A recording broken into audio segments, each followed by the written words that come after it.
নমস্কার বন্ধুরা, রুনিয়ের মম কিচেনে আপনাদের স্বাগত। আশা করি সবাই ভালো আছেন।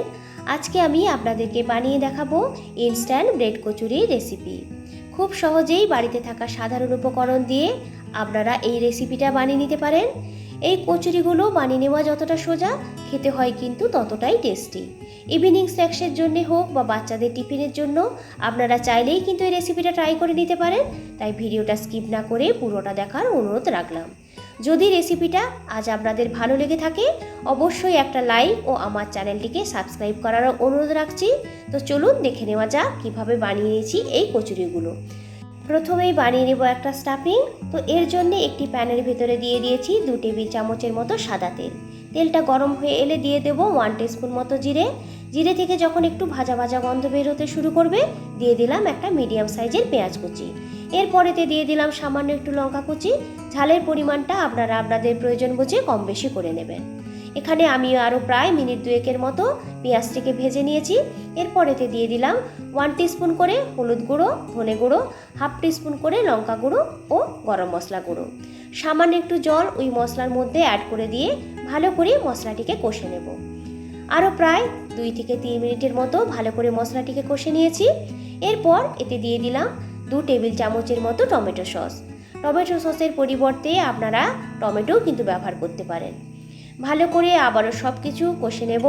যখন দেখবেন যে মশলা চারদিক থেকে বেশ তেলটা ছাড়তে শুরু করে দিয়েছে, তখন এর ভেতরে দিয়ে দিতে হবে একটি বড় মাপের গ্রেট করে রাখা আলু। সামান্য একটু নুন এর ভেতরে অ্যাড করে দিয়ে ভালো করে আলুটিকে মশলার সঙ্গে এইভাবে মিক্সড করে নেব। দেখুন, আলুটাকে কিন্তু খুব ভালো করে মশলার সঙ্গে মিক্সড করে নিয়েছি। ওপর থেকে দিয়ে দিলাম 1 টিস্পুন মতো চাট মশলা ও সামান্য একটু ধনেপাতা কুচি।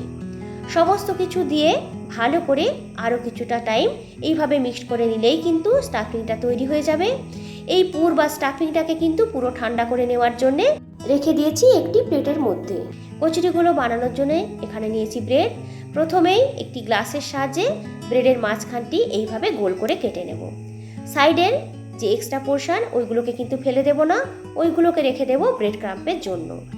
একই রকমভাবে আরও একটি ব্রেডকে এইভাবে আমি গোল করে কেটে নিচ্ছি। তো দেখুন, এইভাবে কিন্তু দুটো গোল পেয়ে গেলাম।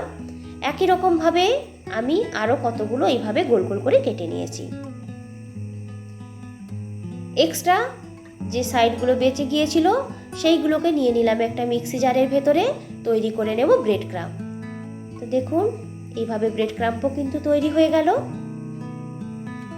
এরপর একটি মিক্সিং বোলের ভেতরে নিয়ে নিলাম 2 টেবিল চামচের মতো কর্নফ্লাওয়ার ও 2 টেবিল চামচের মতো ময়দা।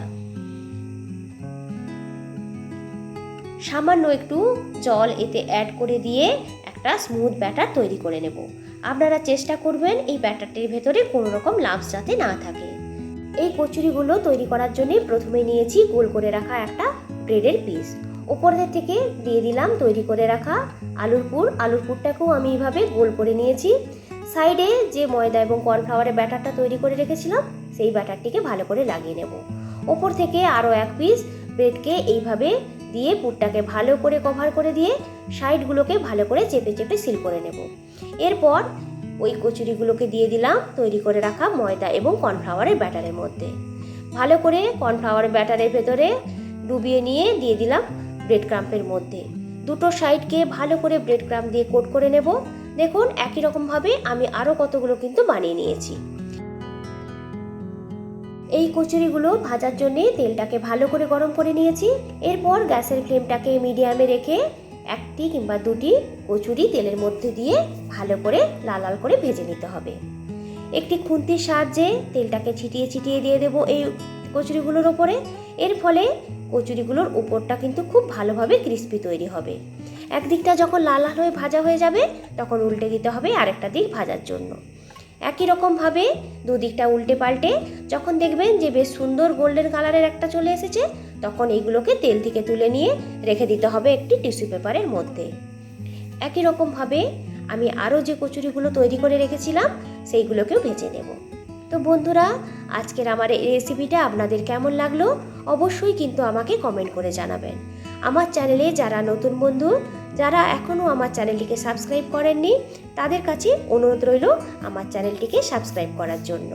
তো দেখুন, কথা বলতে বলতে কিন্তু আরও কচুরিগুলো তৈরি হয়ে গেছে। এইগুলো দেখতে হয়েছে যতটা সুন্দর, খেতে হয় কিন্তু ততটাই টেস্টি। ইভিনিং স্ন্যাক্সে বা বাচ্চাদের টিফিনে খুব সহজেই কিন্তু আপনারা এটা বানিয়ে ফেলতে পারেন। এই রকম ধরনের নিত্য নতুন রেসিপি দেখতে চাইলে আমার চ্যানেলটিকে কিন্তু অবশ্যই সাবস্ক্রাইব করবেন, লাইক, কমেন্ট ও বন্ধুদের সঙ্গে শেয়ার করতে কিন্তু ভুলবেন না। দেখেই বুঝতে পারছেন যে উপরটা হয়েছে কতটা ক্রিস্পি আর ভেতরটা হয়েছে কতটা সুন্দর ও টেস্টি। আবারও হাজির হব নতুন কোনো দিন নতুন কোনো রেসিপির ভিডিও নিয়ে। ভালো থাকবেন, সুস্থ থাকবেন সবাই। আজকের মতো টাটা।